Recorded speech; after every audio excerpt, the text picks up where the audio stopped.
Pessoal, boa tarde. Hoje eu estou aqui com o professor Felix Lummer, da Universidade da Islândia.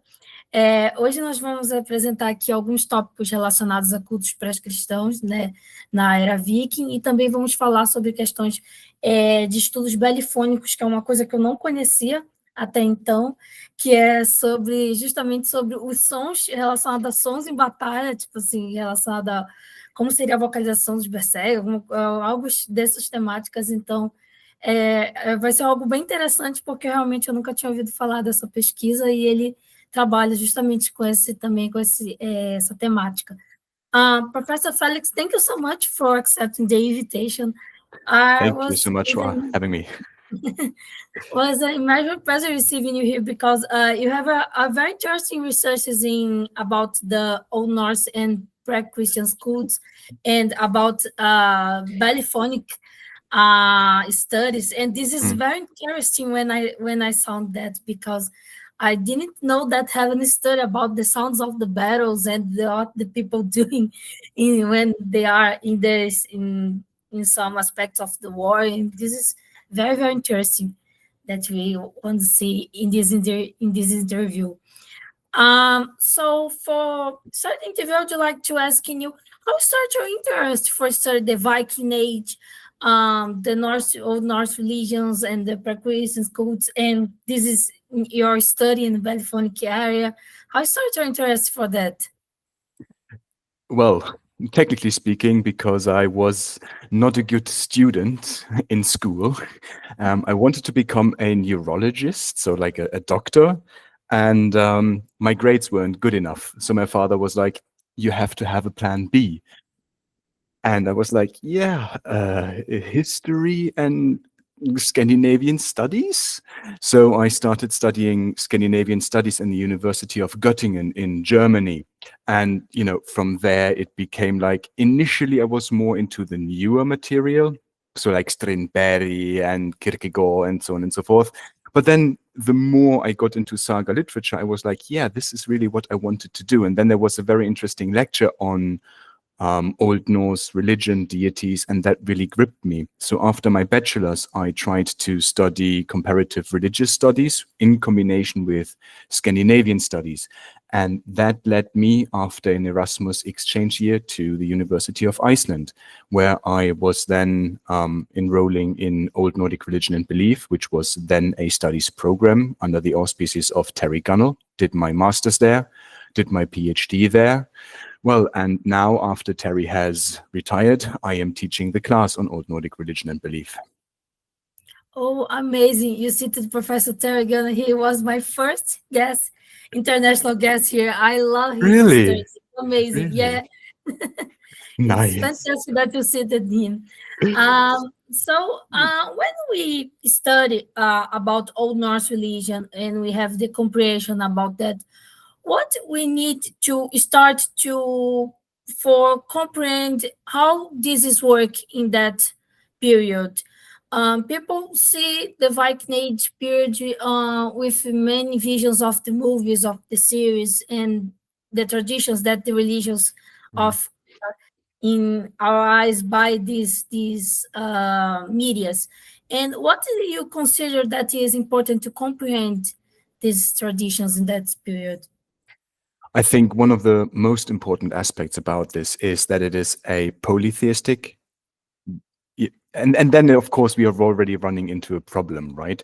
Do you consider it a religion? Do you consider it a system of beliefs? Is it more personal? Is it more, structured as a society, right? And this is one of the first things that I ask my students. It's like, do you think that there is a structured organism behind this religion, or is it something that is personal? Because surely when we are talking about the Viking Age, we are talking about some 200, 300 years, depending on how you want to count it. And there are, of course, changes happening. And you have to imagine also the living conditions. Someone in the south of Denmark would presumably perceive Old Nordic religion, let's just call it that for the purpose of today, very differently from someone who is living in the north of Norway, right? Who might live in Sweden or something like this, or even in Iceland, at least towards the latter stages of the Viking Age. So that there is no real concept maybe of a set religion, as it were, but more so about, a system of personal beliefs.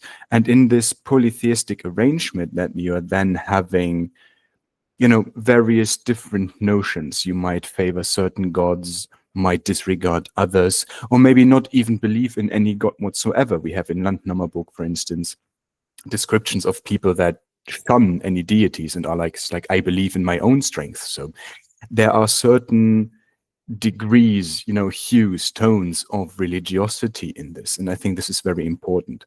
Another aspect that we seem to have lost is that these entities, be them spirits, gods, that they are living in nature, right? It's a daily occurrence. We are interacting on a daily basis with these entities. And I think at least when we are considering, for instance, Christianity or something like this, after the Enlightenment, the secularization, that we have lost this connection towards this spirituality in nature, maybe. And this is also quite important to understand, that this works differently back then. But it is also hard to understand and to incorporate in our daily lives how we are programmed in our brains currently. So yeah, sorry, long answer. No, perfect.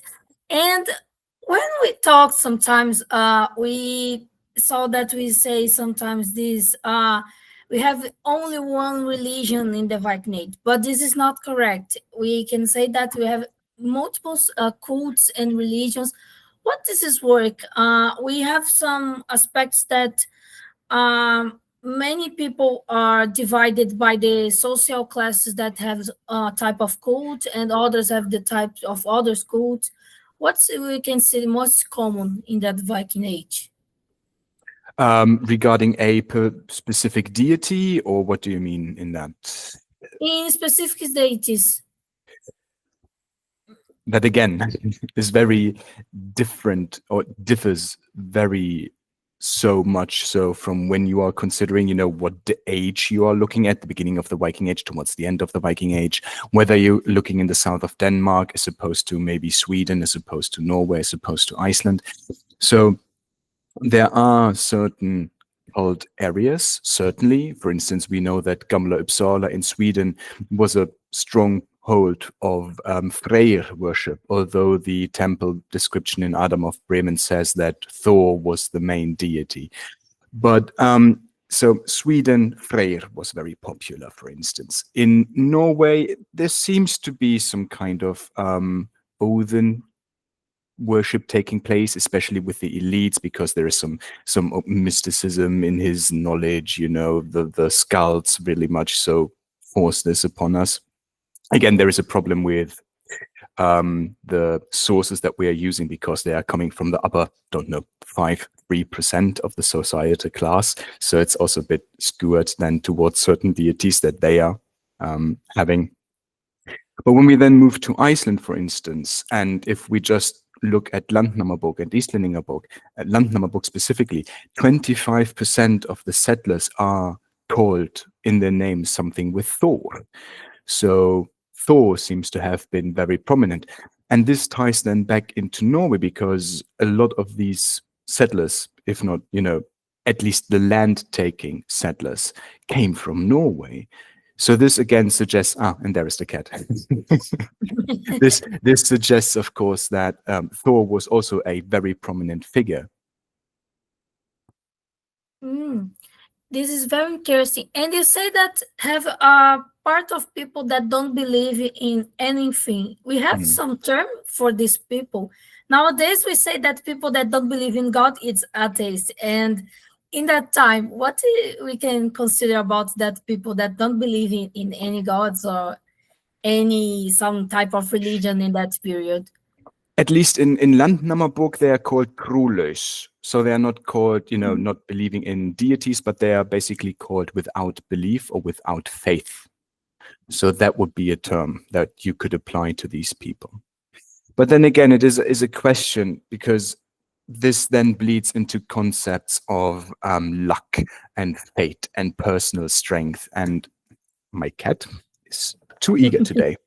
And if you believe to some extent in your own luck, in your own fate, in your own strength, are you then not still believing? You might not believe in a deity, but there might still be some notion of belief there that is again hard to justify calling religious in this sense, but nonetheless, there might be some supernatural aspects underlying there if you are thinking about, again, concepts such as luck or fate. Oh, that's very interesting. We can say that we have some a specific place for doing the cults. What this is the one of the most questions that people want to know is the about the temples and the many things that are in that period, because the representations in that was I said in the medias was sometimes really with many options. When we saw the Viking series, we saw aspects in the Northman movie, Mhm. and this is what we can say about that these specific places. Again, I take my scholarly Uno reverse card and say it's complicated. Um, because it is a question of terminology. Do you really want to call these structures temples? And there has been a movement, at least within scholarship, against calling these structures or compounds, houses, temples. It is more such that we refer to them as cult houses. It is slightly a less colored term. There were places of worship that need not necessarily be a structure, right? They don't need necessarily be a building. You can have groves, you can have islands, you can have trees, specific trees. And that, of course, is a thing. You have certainly structures which, when you're looking at the archaeological record, clearly are devoid of any daily life. So there are items or items missing from the archaeological record that would suggest that there is daily life happening in these houses. So if there's no daily life happening, what does that suggest? That suggests, of course, some specific kind of use. And then you are very easily going into, ritualistic uses or religious uses or something like this. And another thing is that our sources, they describe, of course, places in nature, right? It could be a waterfall. Again, it could be a grove. It could be a river. Very personal things sometimes. It could be a specific hill that you understand your family to die into, which is especially a thing in Iceland later on with Helgafell near Stykkishólmur in Snæfellsnes. But you can also have these larger structures. For instance, I mentioned the description of the Uppsala temple. But what we are lacking, unfortunately, so much is that personal description, right? What do people do in their daily lives? You could imagine people going, into the edge or to the edge of a forest and venerating gods there. But how would you know? How would you describe it? We certainly have mentions in saga literature of people that are described as being sacrifices to the pagan gods. But in most instances, it is not said how or what they sacrifice. So this is again a problem then. It appears to be very personal and such very varied. Oh, that's interesting. So we can say that a home example in that period could it be a place of a cult that people say, "Oh, just come to my house and we want to do a cult for this deity." What you can say about this idea? There might be some currency to that. It is not necessarily every person's home, so it would most certainly be the home of the chieftain. And there are, in the archaeological records, what we call central places, so places where the chieftain would live, for instance, in Leyre in Denmark. And you would get these larger halls, which govern the access to a cult house, for instance. So basically that you have a fenced off area in which you have the cult house, or what we would refer to as the cult house. And you can only gain entrance to the fenced off area and thereby to the cult house via the chieftain's hall. So basically the chieftain governs the religious aspect of the community. And in some of these whole structures, we find smaller copies, like smaller rooms that are attached to them. And in certain places, for instance, such as in Lehre, we have found small figurines in these smaller houses or copies that are attached to it. So there might be some family or some house altar or shrine. But again, this is then all that we can say, right? We don't know more about the specifics about veneration culture. Is it something that is just for the chieftain? What are the uses, right? It's all very blurry. Oh, this is very interesting. So have some specific place in the house that's like a comb that they put some little status and people can doing some specific veneration for these how can I say these Exactly. How can you say this is the thing, right? These idols, yes. these figurines. We don't even know that they are gods technically, right? They could be spirits, they Mhm. could be heroes, they could be, an effigy for something completely different. Mhm. There is one, I forgot which place it is, but there is one instance in which we have this small copy, the small house chamber room thingy attached to one of the chieftain's halls, in which we have found two statues, very small figurines. But at the same time, at the main entrance of the hall, there was also a figurine placed. And you see that when you are having a statue outside and some people strike, for instance, or, touch a specific spot of the statue, how the coloring changes, right? Sometimes when it's a bronze statue, it becomes more gold.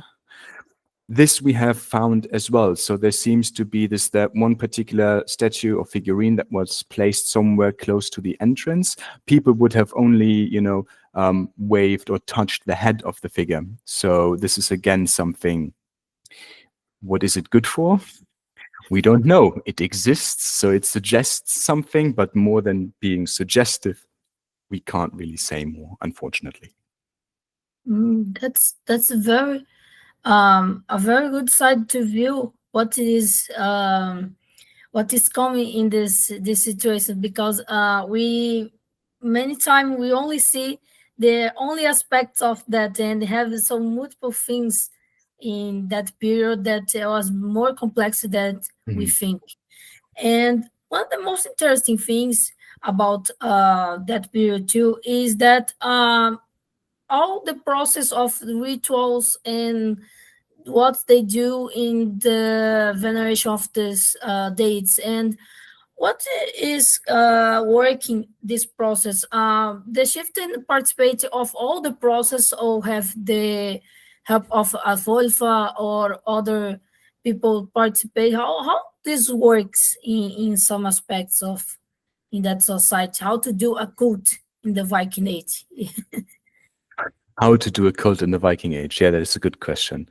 Um, so there are different ritualistic or ritual specialists that are governing cult or ritual, or depending on how you want to phrase it, how you want to see it.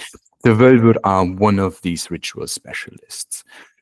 However, their métier, so their area of focus of expertise, would rather lie in prophecy. So talking about, will there be a good summer next year? Will the harvest be prosperous? Will there be a bad winter? But also more personal prophecies. So how long will you live? Will you have a good year? Something like this. Whereas when we see, for instance, with the chieftains, they are also ritual specialists in a way, just as I said with the halls, right? They are governing the access to the cult sites to some extent. So they might also be leading their community in ritualistic events. And then again, we run into the problem of our source material, that there is a severe discrepancy in the time between when these sources were written and we believe these things to be having actively played out. And also there's the shift in religion as well. So a lot of our sources are very colored in their religiosity. So they have, of course, their Christian outlook, which impacts on their description of certain rituals, pagan rituals. They are not described in full or not described at all, or they are, of course, described in a very negative light. So there's are all aspects that in some way interfere with us being able to actively say much of anything. But yeah, again, there are several aspects at play here. Several societal agents, as well as, of course, the supernatural agents, which are more tied to the year. So a lot of stuff happening. Oh, fantastic. And we saw that have the funeral cults are one of the most, I think, one of the most things that people sometimes wanted to see and wanted to know more because they appeared a lot in medias too. Mm-hmm. And one of the most interesting thing is the use of the boats and of the ships, and people love that scenes. And we Yeah. have two different scenes that I want to use. For example, for my question, we have the boat of the Lagertha in the Viking series, and we have the boat of Fiona's son Thorir in the Northman that they use a boat and they have the sacrifice of a slave. And we saw that the use of the chieftain as the powerful figure in this perspective. And in the example of the Northman movie, Fiona, the chieftain was used an example by the Ahmed ibn Fadlan of his Risala. And what we can say about what is correct or what is wrong about the idea of the ship in the fire and or ship in inside that was buried inside the earth? What is correct or no, not about? So several aspects here. We have, of course, ships being burned in Old Nordic religion, right? The famous Baldur being burned and the boat being pushed out to sea. So this happens in Old Norse mythology as well. There is precedence for that. And then in the archaeological record, we have a lot of boat burials. For instance, the most famous one would be the one in Oseberg in Norway, close to Oslo. And as such, of course, burying a boat is something that we have archaeological evidence for. It is, of course, very hard to get some archaeological evidence for a boat being pushed out to sea and then burning, right? What is there for you to collect? There will be nothing. So we cannot prove that this was a thing, technically speaking, or archaeological speaking. But we have descriptions in sagas. We have the one there from Baldur Smith. And we have, of course, as you said, from the Risalech, from Ibn Fadlan, the description that many people use and apply to the Viking Age, because it was, written in the what we would refer to as the period of the Viking Age, right? It's 10th century, it's 900 something. However, there are various problems with Ibn Fadlan's account. So first, he is late. So some of the things that he describes have already happened, and he has an interpreter to describe to him the things that he sees, because he doesn't understand everything. The people that he is visiting, they speak a different language, they have a different religion, they have different customs, so he needs an interpreter.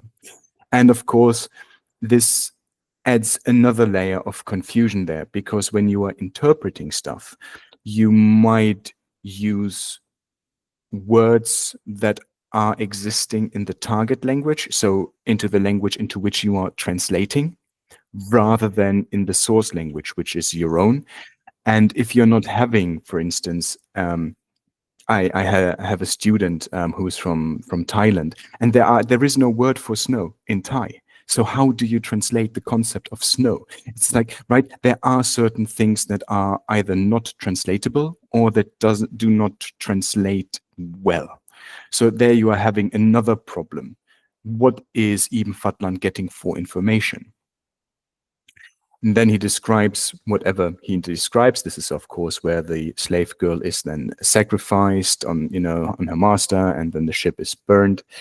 But we are in the Rus, so I think it's nowadays it's somewhere in the Dnieper, so in somewhere between Ukraine and Russia, I think in the modern day, and that makes it very hard to transfer back to European Scandinavian Viking age, because technically speaking, since Ibn Fadlan refers to these people as Rusia, the Rus, we can't really say what people they were. Were they Varangians and thereby, technically speaking, eastward traveling Swedes?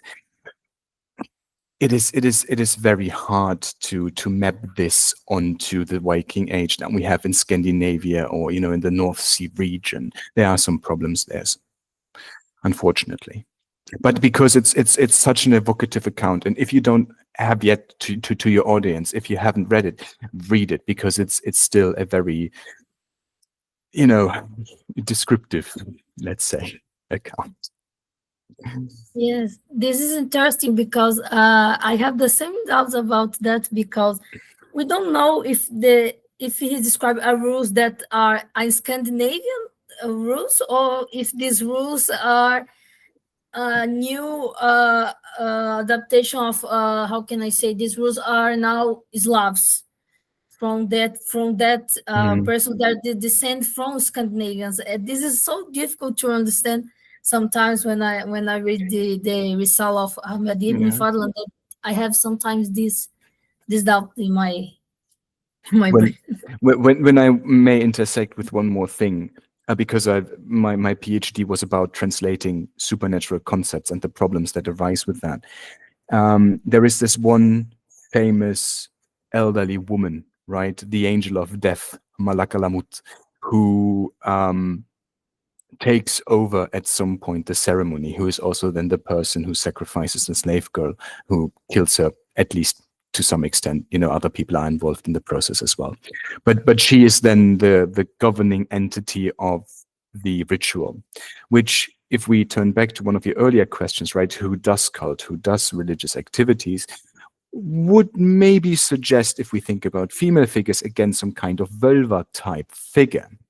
And the problem here is that the term that Ibn Fadlan uses is the Arabic word, literally is angel of death. So this is like the verbatim translation into English of the term that he is using. However, if you're using the term angel in Islamic religion, it almost always or exclusively means a winged figure. So you're having here the idea of a winged figure, which, again, is the person really winged? Are they wearing wings on their back?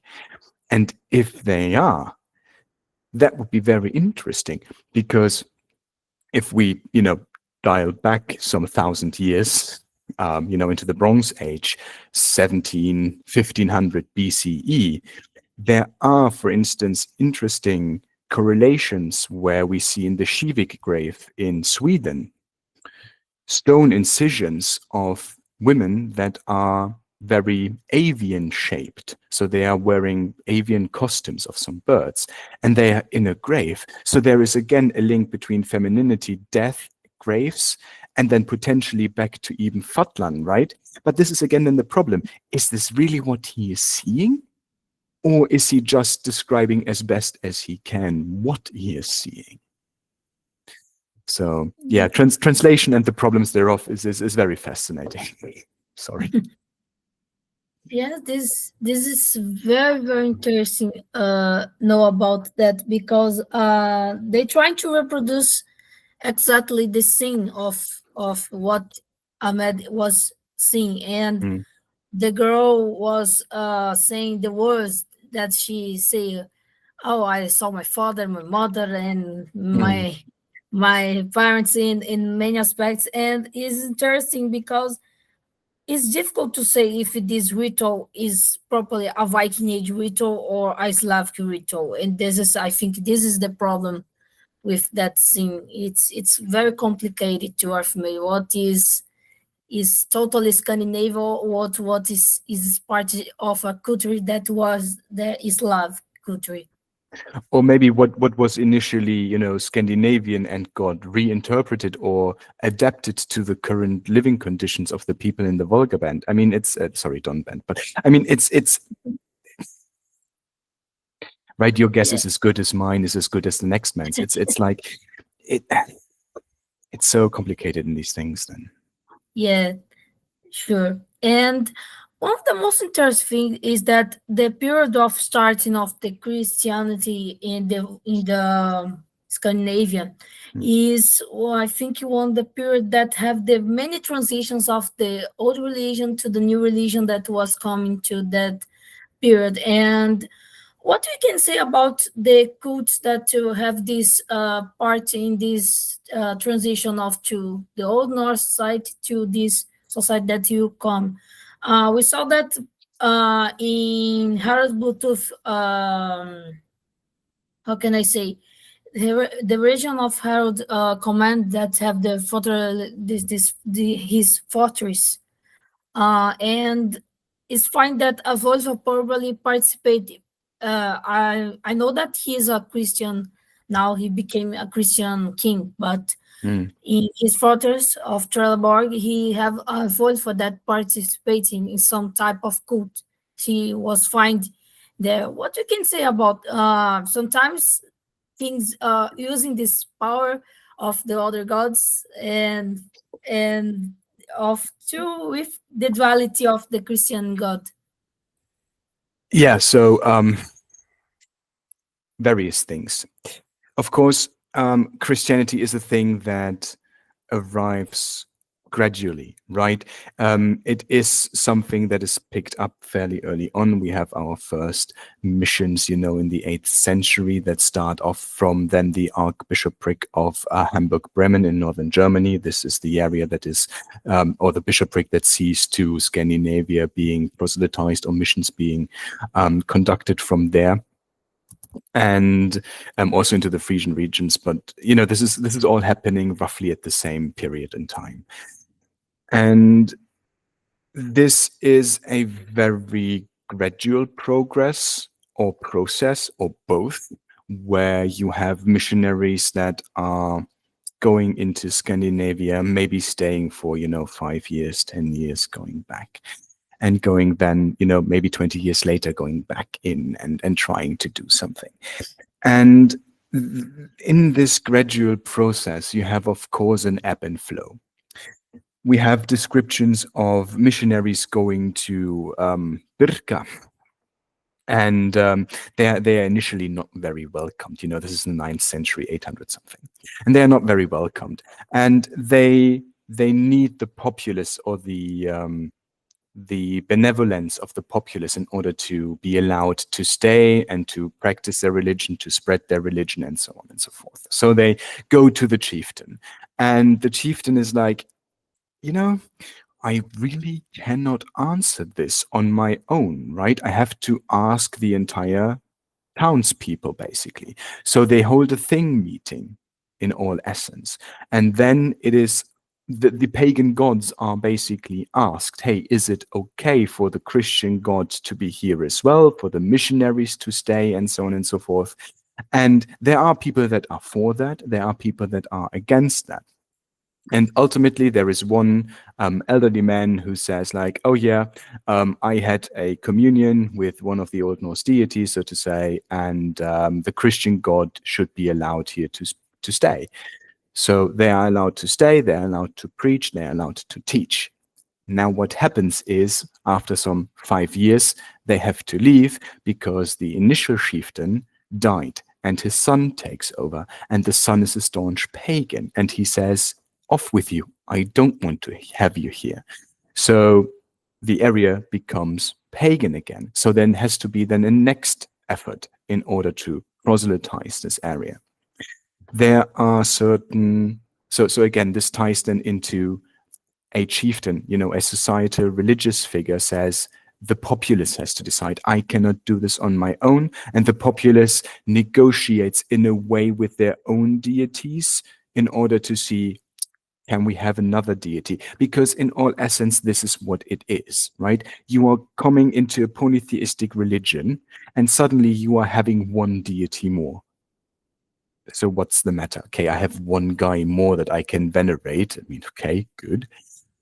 So this is initially the outlook. And something that the church picks up on very quickly, and we have a very famous letter from the late 7th century, which says, like, when you are taking over pagan sites of worship, you don't destroy them. Because this is where the people have gone to over centuries. This is where their ancestors have gone to. This is where their religiosity is. This is where their importance is. So you Christianize them. You basically are saying, oh yeah, so you have this was your Yggdrasil, or this is where you have venerated Thor. Technically speaking, Thor is Christ, I guess. So you have misunderstood Thor for Christ, so you're already venerating Christ, so everything is good for you, nothing changes, you still come here and pray. Just to Christ, please. So this is something that happens. Elsewhere, for instance, in Iceland, we have a very different sort of Christianization process. There we have also a meeting at the Althing. There's, long story very short, two parties, the heathens and the Christians, meet at the Althing, and they have a law speaker, and the law speaker is putting a cloak upon himself, which is a very Sami, so Finnish tradition of communing with the deities.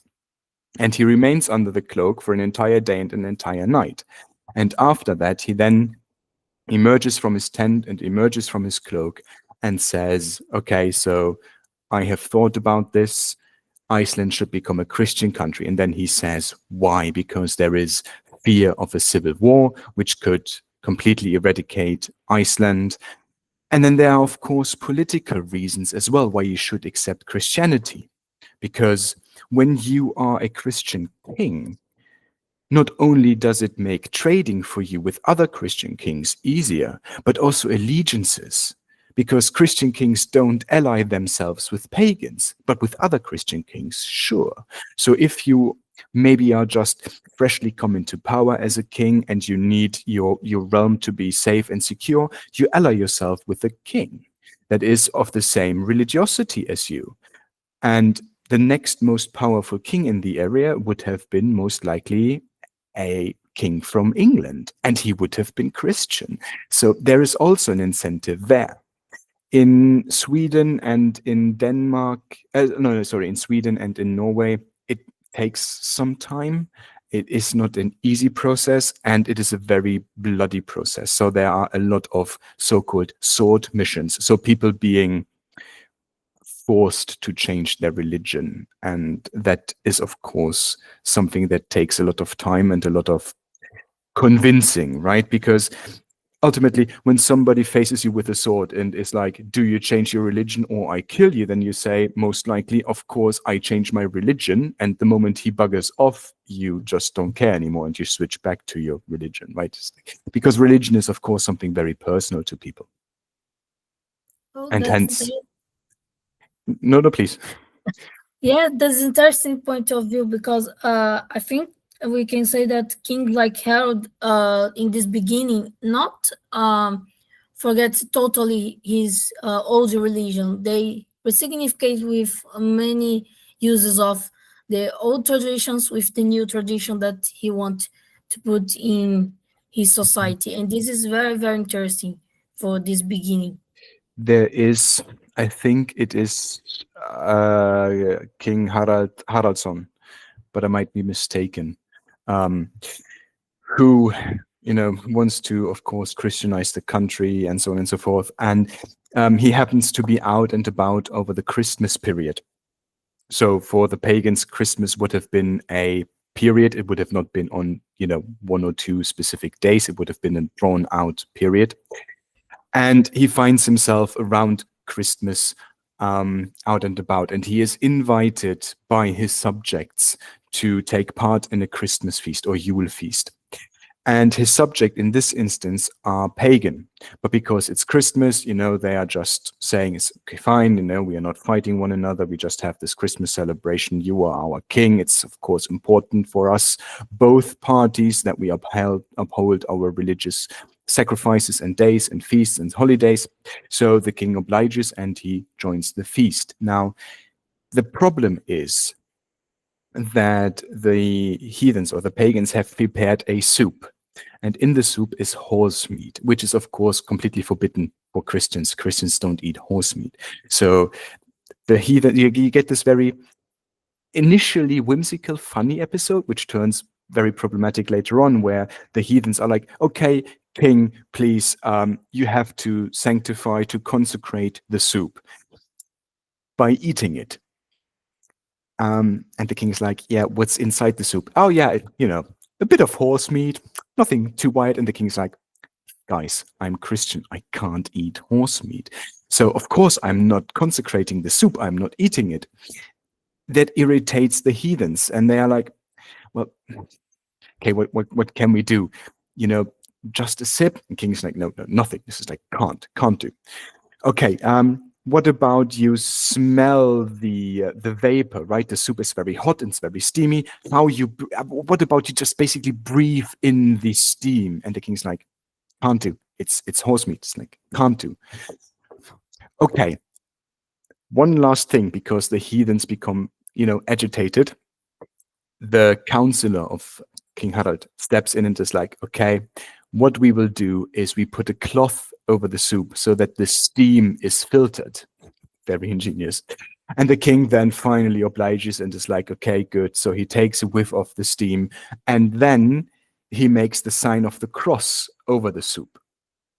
And suddenly all the heathens are getting wide-eyed and are like, what did you just do?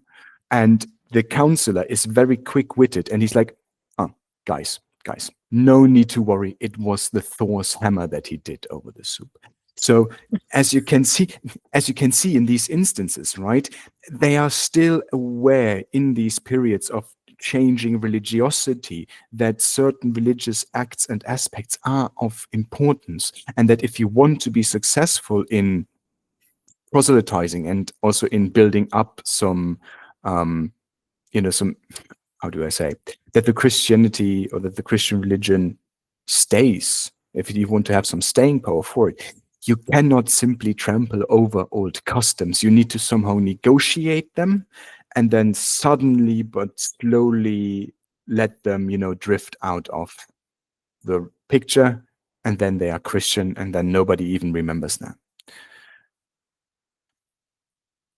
That's a very, very nice story about this.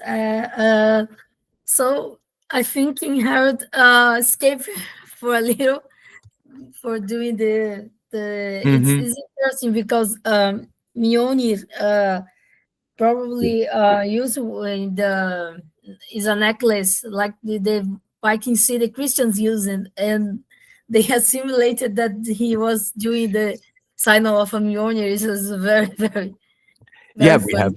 we have soapstone molds where you have a cross and sometimes a cross and the Mjolnir in the same mold, or a cross that looks slightly off.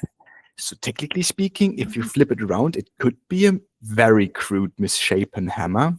So it's very nice, the idea, because when you are a heathen and you want to trade with a Christian, the very least that you need to have undergone or undertaken in order to be able to trade is the prima signatio. So you have at least to have, signed yourself with a cross.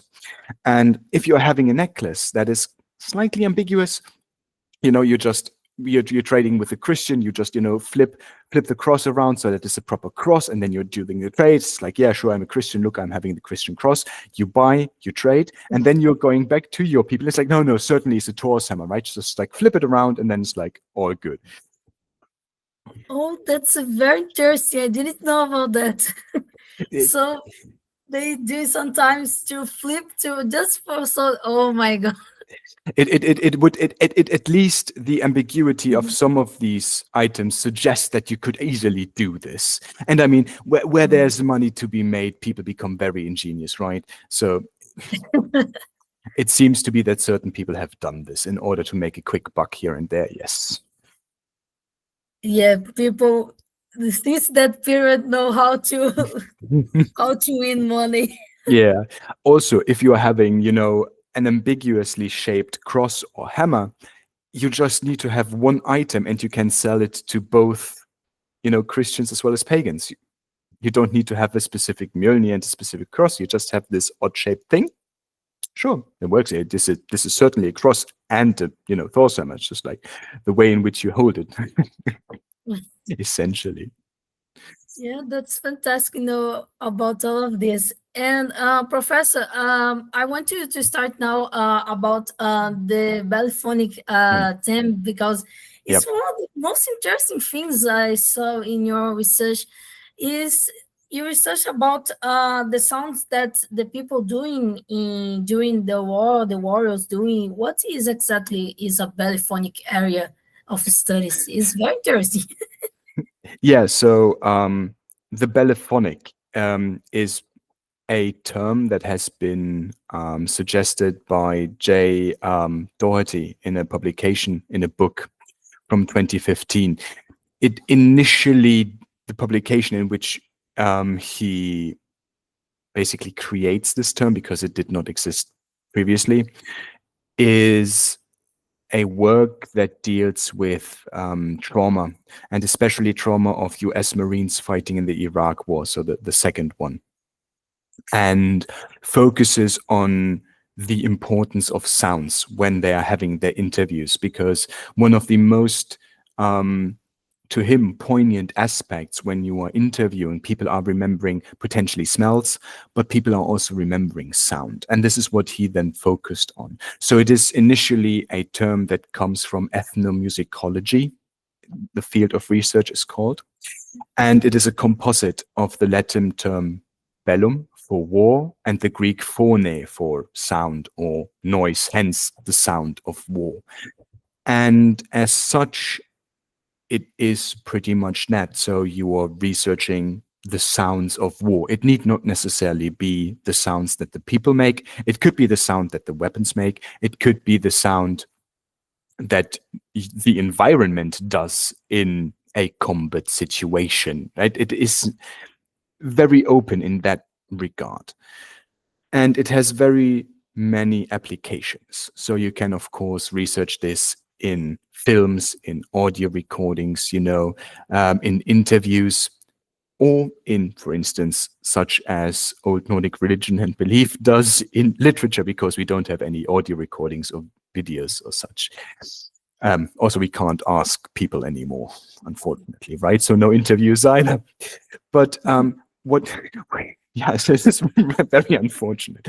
So as such, this field of research, as I said, 2015, is kind of new, some 10 years ago, but it has very slowly bled initially into history, and there, of course, especially into the study of the First and Second World War, because you have a lot of soldiers' diaries that are filled to the brim with descriptions of sound, especially in the First World War, with the advent of new, in the advent of machine guns, artilleries, tanks. So these are a lot of new sounds that the people have never heard before.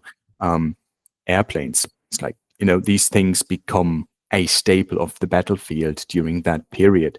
And this then has developed into the medieval studies. So this is something that is currently in the German medieval studies. There has been a research project at the University of Chemnitz, which has researched this. And in a literary sense, you are reading a saga or an Eddic poem or a skaldic poem, right? You're reading your literature and you are looking for sounds, and these sounds can be in different ways. So when you're reading, you're of course confined to literature, to the printed or written word, as it were. That means that you have 2 to 3 types of sounds that you can encounter. The one is the actual sound. You are reading the term of a noise, right? Somebody screamed out in pain. Okay, then you know somebody, okay, screamed in pain. So you have the word scream. You have a term, you know, a word that you can attach meaning to. So there you have a direct mention, an intradiegetic within the text sound of it. Then you have extradiegetic sounds, which is something that seems very promising if you're considering skaldic poetry.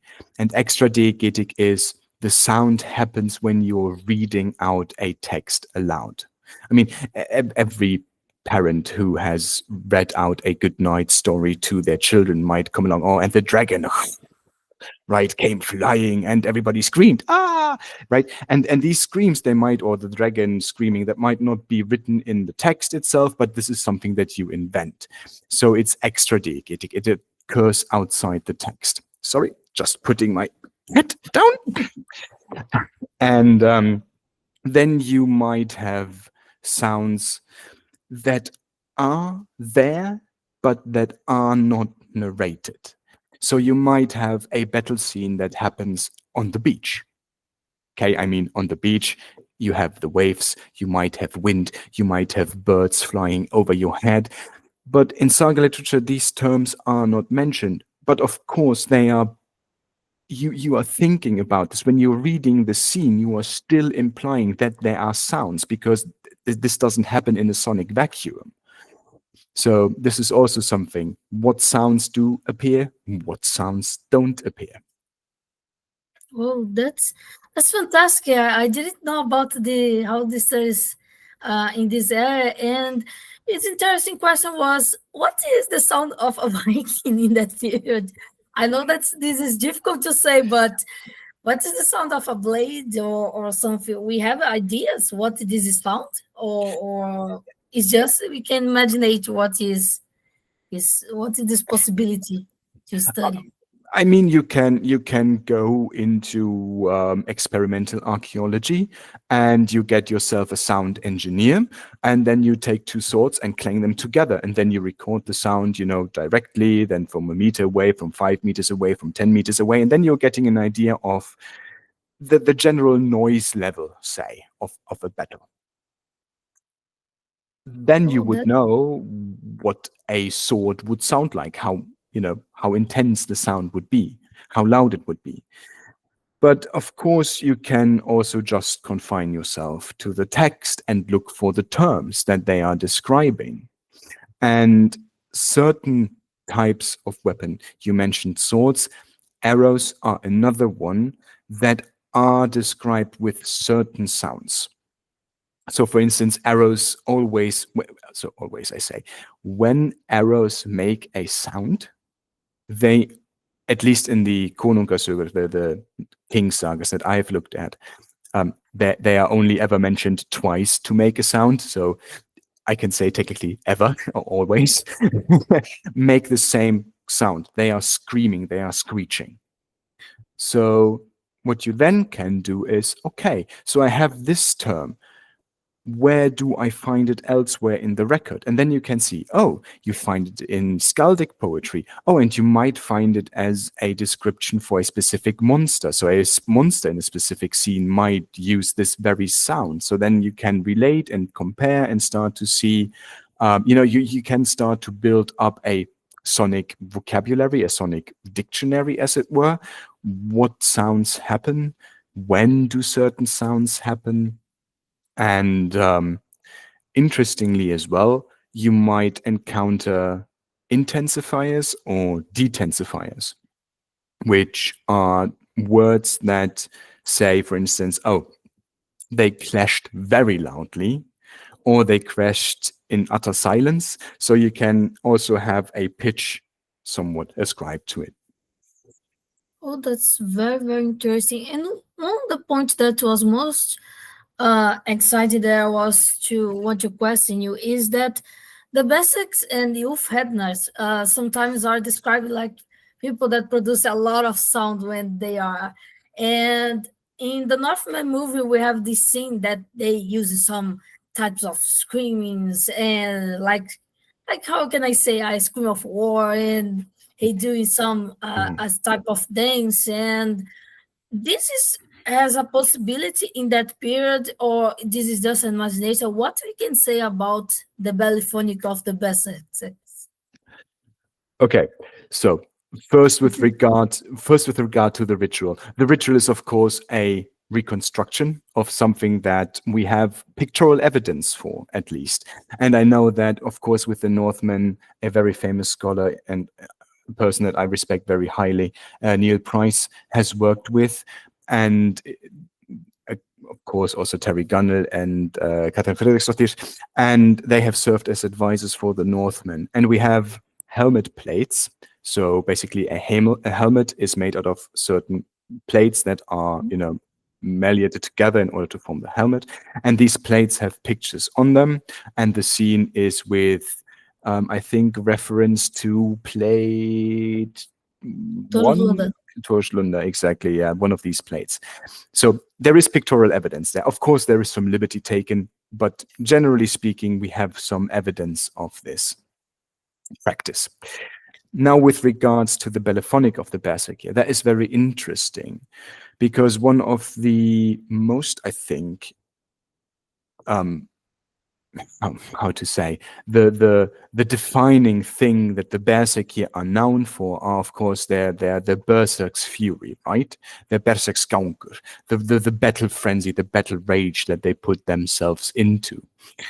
And this is very often, I don't have the numbers quite currently, but there is a sound aspect to this, which precedes the Berserksgangur. So you have them bellowing, you have them biting into their shield, sometimes gnashing their teeth together. So there is some form of vocalization happening. Basically, they are screaming themselves into a rage. And on a literary level, that is very interesting to see that you have a combination between three factors. So you have the Berserk's fury being just mentioned as an aspect. Oh yeah, these are Berserkir, and sometimes they happen to have this Berserk's fury. No mention of sound. Then you have, oh, these are Berserkir, they are howling or screaming or shouting, and then they are falling into this battle rage, which is, of course, the perfect example because it links sound specifically to this Berserk's rage.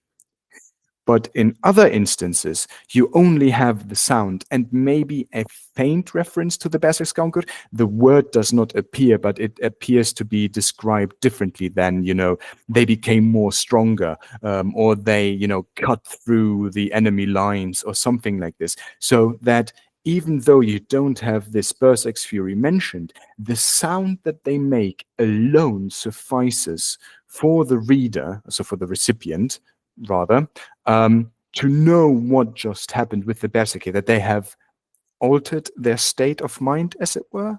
So, and this is something that I find very interesting, right? That a specific term that is used is grenya, which is the bellowing, which is also something that supernatural animals, especially bulls, do. So it's very intriguing that mentioning the sound alone suffices to have this evocative picture of the Berserkir becoming enraged and putting themselves into this battle frenzy. Oh, fantastic. And Professor, for my last question, I would like to know, the Vikings using the horns to blow up and call the others to the battle.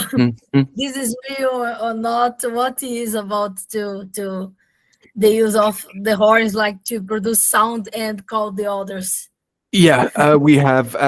I've particularly looked at the King sagas for the bellyphonic references, so I have yet to do more research in other saga literatures or genres or corpora, however you want to phrase it. But there we have a specific type of horn, which is called lyre. They are very prominent in the Bronze Age. They are akin to the Gallicanics. So they are basically like these S-shaped tubular devices made of bronze in the Bronze Age.